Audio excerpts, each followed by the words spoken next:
Dans cette vidéo, nous allons voir deux sujets, les groupes d'appel, les files d'attente. Alors la différence entre une file d'attente et un groupe d'appel, grossièrement, ils ont, on va dire, plus ou moins la même fonction. C'est-à-dire qu'un client appelle, donc il appelle un 05, enfin bref, le numéro de téléphone, et donc on va pouvoir faire sonner simultanément plusieurs individus, plusieurs collaborateurs. La différence est plutôt dans le système. Le groupe d'appel, on va pouvoir jouer sur les stratégies de scrutation. Où on fait sonner tout le monde, où on fait sonner un à un dans l'ordre, où on fait sonner celui qui a pris le moins d'appels en premier, choses comme ça. La file d'attente, elle, en fait, si vous voulez, il va y avoir une suggestion informatique au départ, c'est-à-dire que plutôt que de faire sonner tout le monde, par exemple, et qu'au bout de X secondes, il n'y ait plus personne qui puisse prendre l'appel, et bien là, disons que c'est le système qui prend le relais. La file d'attente permet de parquer des appels, de toutes les garder, de garder tous ceux qui rentrent au niveau téléphone, et ensuite de les mettre à disposition des agents. Alors ce qu'on va faire, on va créer des tests de groupe d'appel ainsi que de files d'attente. Donc on va commencer déjà par créer un groupe d'appel. Donc comment ça se passe? Dans votre 3CX, toujours pareil, admin, et ensuite on va dans traitement des appels. Et là je vais créer un groupe d'appel. Donc à chaque fois, c'est comme finalement un utilisateur, si vous préférez. Là ici, je vais bien sûr bien nommer ces groupes d'appel. Ici par exemple, je vais l'appeler, marketing. Là ici on peut avoir un numéro SDA assigné, c'est-à-dire que là on peut taper un groupe d'appel en composant un numéro spécifique, un 05, 59, etc. Et là la stratégie d'appel est la suivante, où on fait sonner un à un dans l'ordre les agents. Admettons j'ai deux agents, et bien je vais en faire sonner un pendant 20 secondes, s'il ne décroche pas alors il va faire sonner l'autre pendant 20 secondes. Ou autrement je fais sonner tout le monde, tout mon plateau. Autrement, je fais une annonce sans décrocher. Autrement, je fais un paging multicast. Donc très souvent, ce qui est utilisé par la plupart de nos clients, c'est que quand ils utilisent en tout cas des groupes d'appel, ils font sonner un à un dans l'ordre ou encore ils font sonner tout le monde.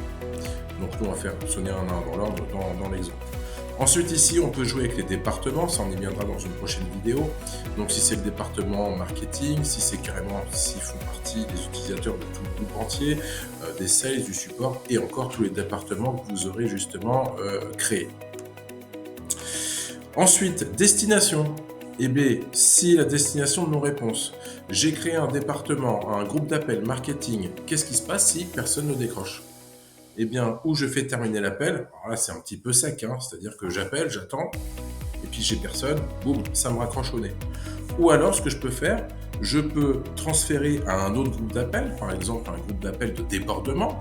Si mes deux agents ou mon agent qui gère le marketing n'est pas dispo, eh bien au bout de X secondes, 20 secondes par exemple, eh bien ça va sur un groupe d'appel, on va dire plus global à l'entreprise.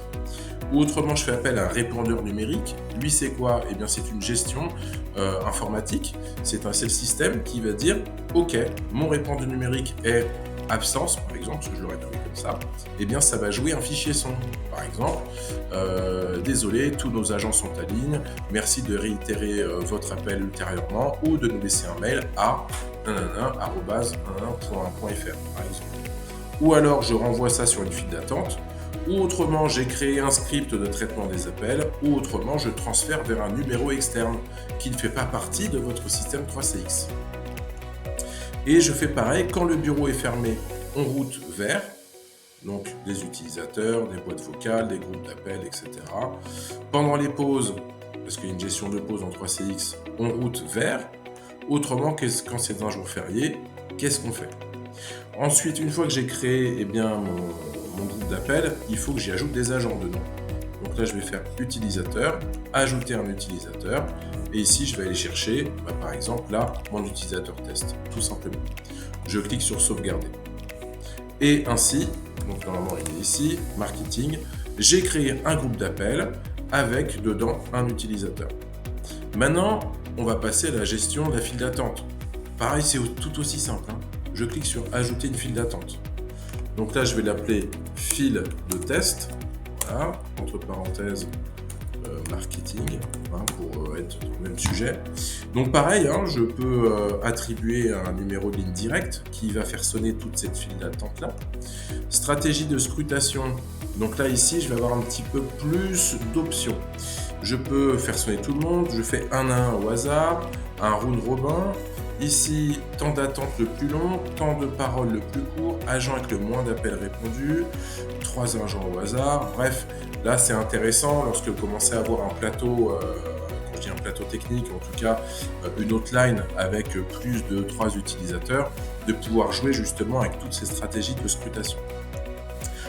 Toujours pareil, hein, on peut jouer avec les départements qui permettront par rapport aux départements de faire appel à cette file d'attente en fonction de ses horaires d'ouverture et de fermeture. Et ici, temps d'attente maximum dans la file d'attente. C'est-à-dire que là, par défaut, c'est 1800 secondes. Et bien, si je me dis que au temps max, il faut que le client qui nous appelle ou le prospect qui nous appelle attende 90 secondes maximum avant d'être redirigé quelque part, eh bien, je vais pouvoir jouer avec le temps ici. Toujours pareil comme les groupes d'appels, on va avoir la destination de nos réponses. Quand le bureau est fermé, on route les appels vers un groupe d'appel ou un répondeur numérique ou que sais-je. Pendant les heures de pause également et pendant un jour férié également. Là, ici, maintenant qu'on a configuré cela, on va rajouter bien sûr nos utilisateurs. Donc, je vais rajouter mon utilisateur test. Ici, je vais avoir des notifications. C'est-à-dire qu'ici, je peux notifier des utilisateurs donc par email, concernant la file d'attente. Quand la SLA est dépassée, donc une SLA, qu'est-ce que c'est? Eh bien, ça va être le temps de dépassement. Si vous voulez, admettons que vous dites que un appel doit être pris dans les 30 secondes, peu importe ce qu'il arrive.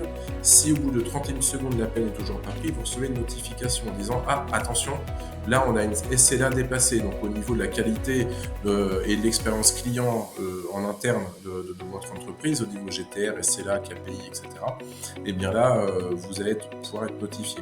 Vous êtes notifié quand un rappel est effectué, notifié quand un rappel échoue et notifié quand un appel en file d'attente est perdu. Et donc là, dans cette gestion des utilisateurs, ceux qui sont notifiés, donc on peut imaginer que ce sont les responsables, en tout cas les managers des différentes équipes. Donc là, ici, on va rajouter, donc là, mon gars test dans l'idée. Donc celui-ci, on va dire que c'est le manager de la file d'attente et qui va être notifié de tout cela. Ensuite, à côté, vous voyez, c'est un petit peu plus cossu qu'un groupe d'appel. Là, dans les options, je peux rajouter une musique d'attente spécifique. Par exemple, servez-vous grandement du téléphone pour faire là aussi, pour essayer de mettre de la publicité. Vous avez un nouveau produit à vendre ou vous avez un événement bien spécifique que vous préparez depuis longtemps, donc vous avez notifié vos prospects et vos clients par mail, par SMS, par WhatsApp ou autrement, je ne sais, par papier, je ne sais rien. Et bien là, vous pouvez faire une musique avec un message en disant voilà, là, le 12 juillet 2025, rendez-vous dans notre atelier pour une démonstration de nos différents produits. N'hésitez pas à en parler à l'agent qui vous prendra au téléphone pour vous inscrire.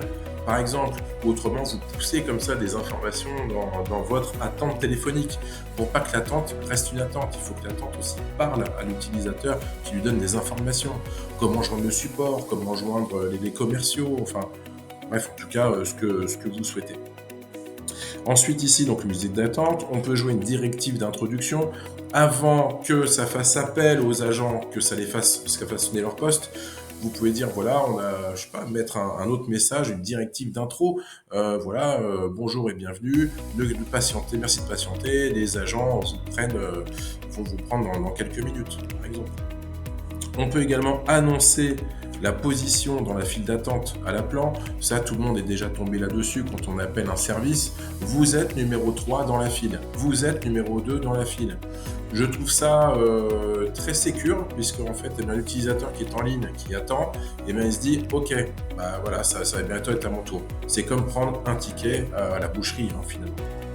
Et là, l'intervalle de secondes, c'est l'intervalle de secondes auquel l'annonce sera dite. Si vous mettez 3 secondes, ça va devenir infernal. Toutes les 3 secondes, il va dire l'attente est de vous êtes 3e dans la file.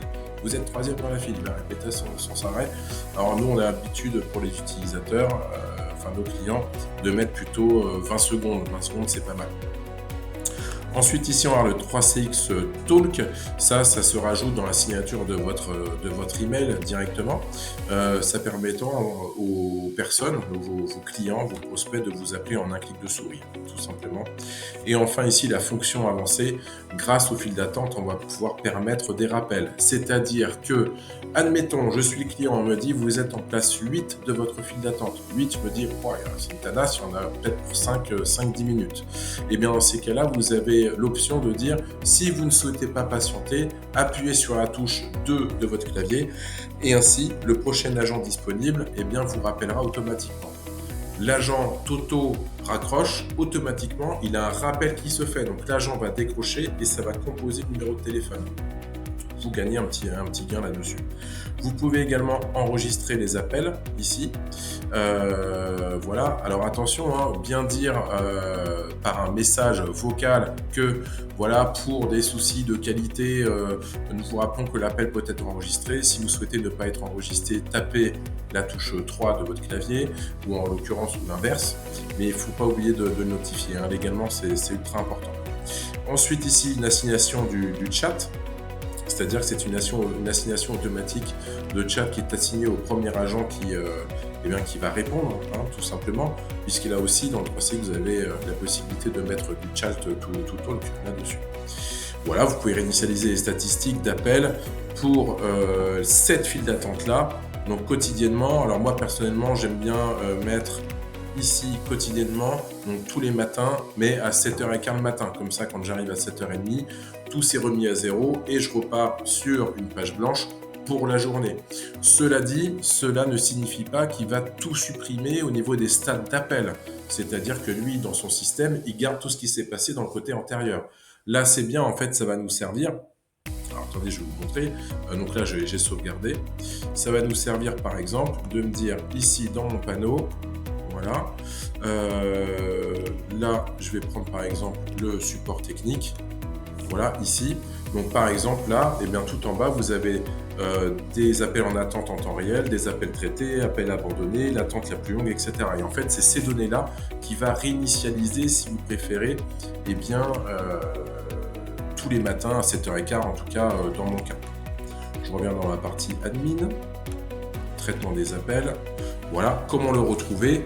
Pensez à bien nommer groupe d'appel et file d'attente. Ici, c'était Market et on voit bien ma file de test ici. Il me dit bien que c'est l'extension 815. Il me dit que c'est bien une file d'attente, il me le met entre parenthèses. Et ici, il me dit bien que c'est un groupe d'appel. Si jamais vous souhaitez modifier, supprimer ou quoi, on clique sur Marketing, groupe d'appel. Et là, on peut modifier son nom. On peut absolument tout modifier. Hein. Pour pouvoir supprimer un ancien groupe d'appel, hein, c'est important de faire les ménages quand même une fois de temps en temps. On clique sur les 3 petits points tout à droite et on fait supprimer le groupe d'appel. Je clique sur OK et je fais pareil pour ma file d'attente. Je clique sur les 3 petits points à droite, je fais supprimer ma file d'attente. Merci pour votre attention.